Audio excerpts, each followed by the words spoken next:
I was reading a very interesting Twitter thread which you put out, looking at Russia's military capabilities and the time frame in which Ukraine have to really capitalise on the situation. Just guide us through it, if you would. Yeah, so as your listeners are probably aware, Russia did this big mobilization of troops towards the end of last year. And since then, they've been losing troops at quite a high rate. And so, obviously, it's very difficult to, A, get really accurate casualty figures and B, know what state the Russian military's in. But it seems pretty clear that if they continue with the rates of loss that they're having at the moment, which in some areas are up to 20,000 a month, then they're going to have serious manpower shortages over the summer. So what we're seeing now is the start of the spring offensive. That's already happened on the Russian side. It's pretty underwhelming.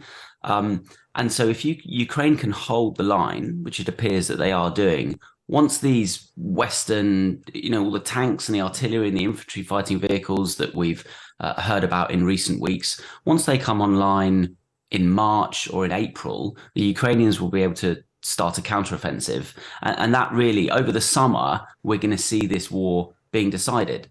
And the reason it's very important that the war is decided this year is because 2024 is a presidential election year in the US. If we look at some of the candidates that are lining themselves up, it seems likely that if this sort of rate of US and European supplies is going into the war, it seems likely that Ukraine will become a bit of a political football in the American presidential debate. And so the Ukrainians see that as very risky. And so they need to finish it this year, well before the US presidential elections in 2024. Fascinating. And how could that be affected if China, and it is a big if, decides to supply weapons to Russia, which has been suggested in some quarters? Yeah, I think you're right to emphasize that is a big if.